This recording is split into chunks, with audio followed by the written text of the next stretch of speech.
Assalamualaikum warahmatullahi wabarakatuh.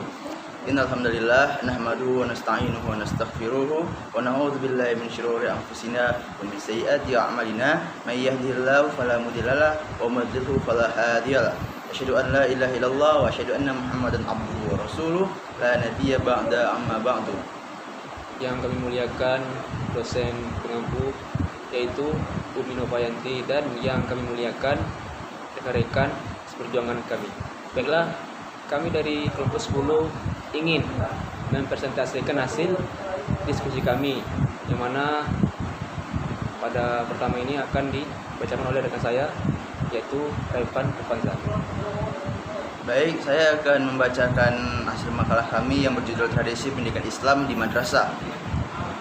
Madrasah sebagai lembaga pendidikan Islam di Indonesia telah muncul dan berkembang seiring dengan masuk dan berkembangnya Islam di Indonesia. Madrasah tersebut telah mengalami perkembangan jenjang jenisnya seirama dengan perkembangan dan tentunya zaman, sehingga telah mengubah pendidikan dari bentuk awal seperti pengajian di rumah-rumah, musola, masjid menjadi lembaga pendidikan formal sekolah seperti bentuk madrasah yang kita kenal saat ini.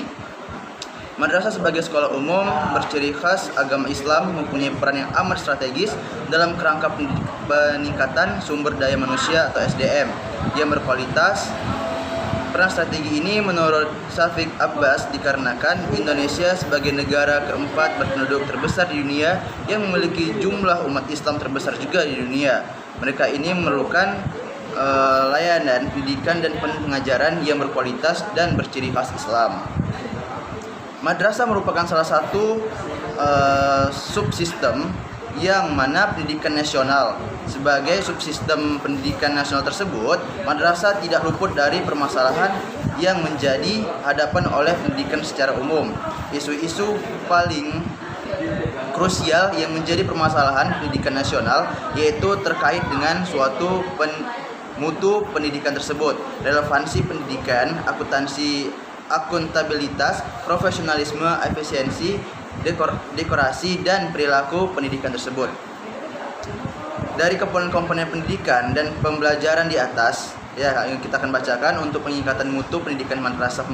Pemerintah membuat arah kebijakan sebagai upaya peningkatan mutu madrasah. Peningkatan ini meliputi 5 aspek, yaitu yang pertama peningkatan mutu kurikulum dan sistem pembelajaran, yang kedua peningkatan mutu kelulusan, yang ketiga peningkatan tenaga pendidikan dan kependidikan, yang keempat peningkatan mutu sarana dan prasarana, dan yang kelima peningkatan mutu manajemen dalam rangka meningkatkan mutu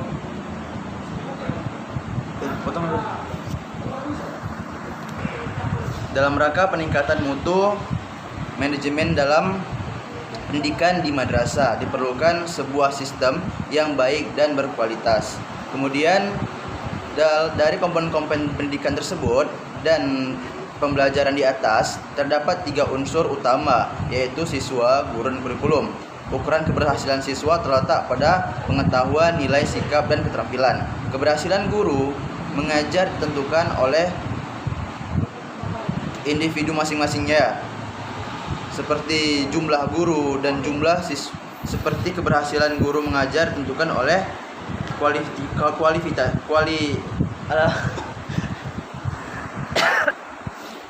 ditentukan oleh individualnya, jumlah guru dan jumlah siswa. Unsur yang paling strategis dari sistematik sepertinya adalah guru. Di sini guru memegang peran sangat penting bagi para santri-santrinya atau siswa-siswanya dan menentukan kualitas hasil dari pembelajaran. Kemudian saya akan bacakan tradisi pendidikan Islam di pesantren. Pesantren menurut pengertian dasarnya adalah tempat belajar para santri sebagai lembaga pendidikan Islam. Pesantren dari sudut historis, kultural dapat dikatakan sebagai training center yang otomatis menjadi pusat budaya Islam yang disahkan atau dikembangkan oleh masyarakat, setidaknya oleh masyarakat Islam sendiri, yang secara de facto tidak dapat diabaikan oleh pemerintah. Itulah sebabnya menurut Choice Masjid bahwa dari segi histori pesantren tidak hanya identik dengan makna keislaman tetapi juga mengandung makna keaslian Indonesia tersebut. Pola perkembangan pesantren lebih jelas lagi dapat dibagi dalam beberapa bentuk berikut. Yang pertama, ada pesantren yang hanya terdiri dari masjid dan rumah kiai. Pesantren ini masih sangat sederhana, di mana kiai menggunakan masjid atau rumahnya untuk sarana belajar.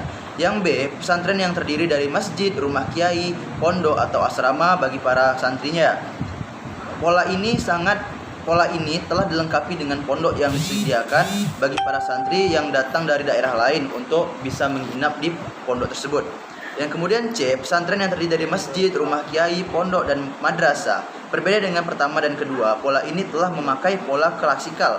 Santri dapat mengajar dan belajar di madrasah tersebut. Yang kemudian D, pesantren yang telah berubah ke lembaganya yang terdiri dari masjid, rumah kiai, pondok atau asrama, madrasah dan tempat-tempat keterampilan. Pola ini dilengkapi dengan tempat-tempat keterampilan agar santri terampil dengan pekerjaan yang sesuai dengan sosial masyarakatnya. Yang terakhir E, pola ini sama halnya seperti pola keempat, ditambah dengan adanya universitas, gedung pertemuan, tempat olahraga, dan sekolah umum. Pada pola ini, pesantren merupakan lembaga pendidikan yang telah berkembang dan bisa dikatakan sebagai pesantren modern. Sekian yang bisa saya sampaikan tentang madrasah dan pesantren. Selanjutnya akan diteruskan oleh saudara Rama Rahmadi Putra.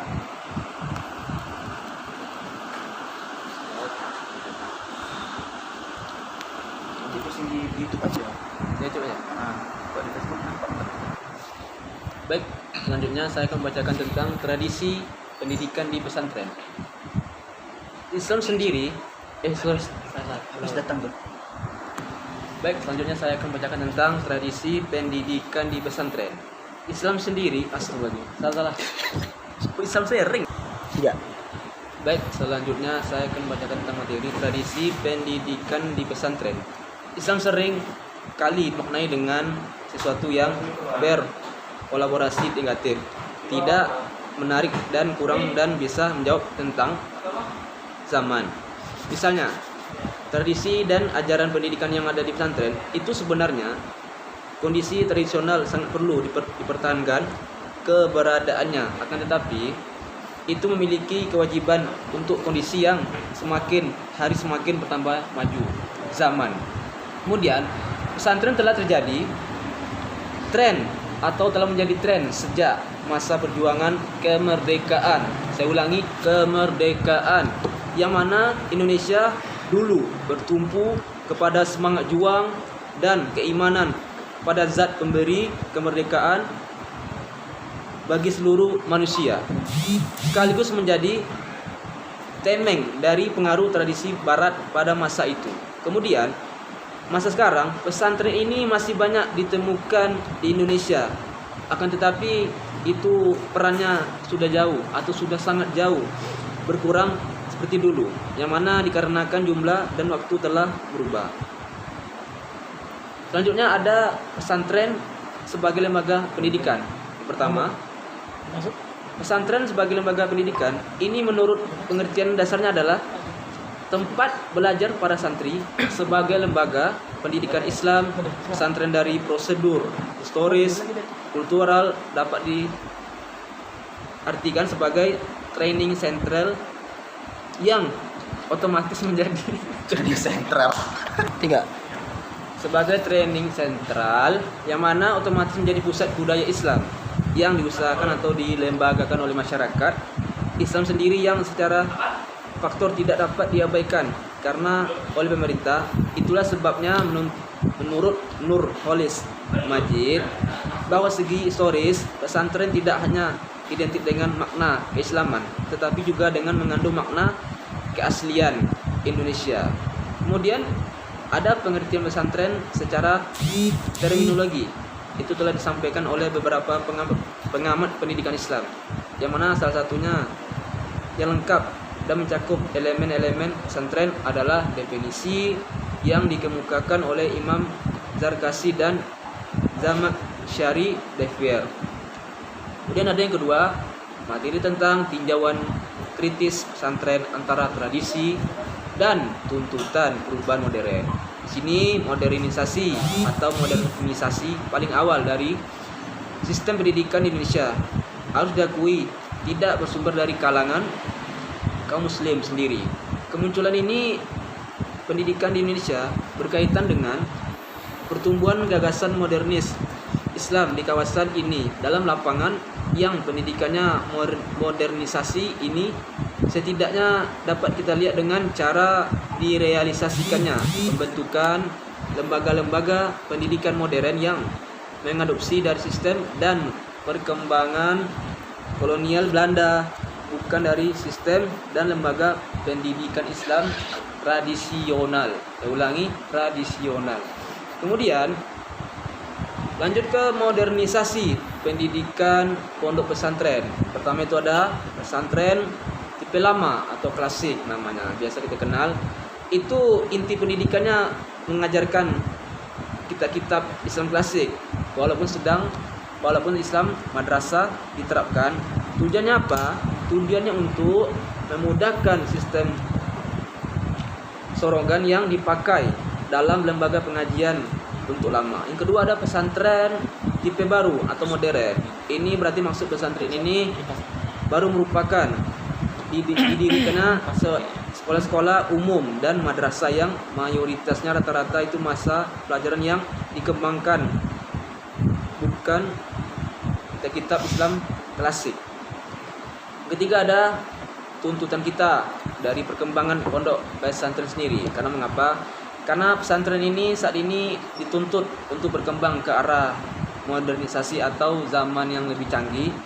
Pembahasannya metodologi seperti sistem klasikal dan diversifikasi. Lembaga pendidikan ini pembahasannya fungsi dan fungsi kependidikan untuk juga mencakup fungsi dari sosial ekonomi. Ada juga nanti kurikulum pesantren modern. Jadi nanti di kurikulum ini pesantren ini berisi program pembelajaran yang mana untuk mencapai tujuan institusional pada sebuah lembaga pendidikan, yang mana kurikulum menjadi komponen yang strategis dalam pembelajaran ini sekolah. Karena mengapa? Karena sekolah yang berkualitas akan mencapai tujuan pendidikan yang diselenggarakannya. Kemudian ada pesantren modern. Zaman dahulu itu mengembangkan bagaimana caranya pelajaran umum hanya dalam ekstrakurikuler, yang mana biasa kita kenal dengan perkembangan pada zaman sekarang, yang dijadikan sebagai ilmu lengkap, di mana banyak sekali pilihan yang bisa disesuaikan dengan bakat santri atau siswa, dan seperti musik contohnya, teater, terus olahraga, terus pertanian dan yang lainnya. Ada lagi pesantren dan kitab-kitab kuning yang berkesinambungan, yang mana pengertiannya ini, kitab ini biasa kita kenal dengan warna kuning. Karena mengapa? Karena dalam kitab ini, kitab kuning ini biasanya dicetak di kertas yang berwarna kekuning-kuningan. Karena ciri khasnya isi tulisan ini tidak ada harokat alias gundul. Saya ulangi, alias gundul. Kemudian sejarahnya bagaimana? Sejarah kitab kuning datang tidak begitu saja. Karena mengapa? Karena butuh perjalanan yang sangat panjang, seperti yang disebutkan di paragraf sebelum-belumnya. Itu istilah kitab kuning adalah sebutan yang memiliki konotasi kurang baik.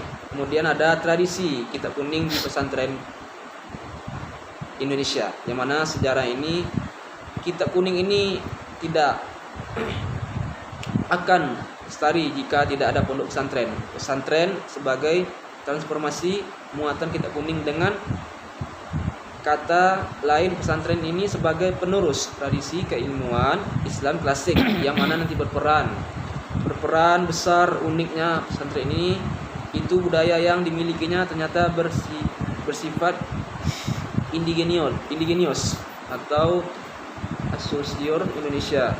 Jadi tradisi belajar ini atau tradisi belajar kitab kuning ini itu yang secara tidak langsung sudah menjadi tradisi di kalangan pesantren manapun. Kemudian ini juga dilakukan sebagai upaya kontekstualisasi kitab kuning dengan realitas yang terjadi saat ini, apakah relevan atau tidak relevannya. Baik, itu sekian dari kami kelompok 10. Saya Rama dan Revan rekan saya. Dan selamat maaf lama.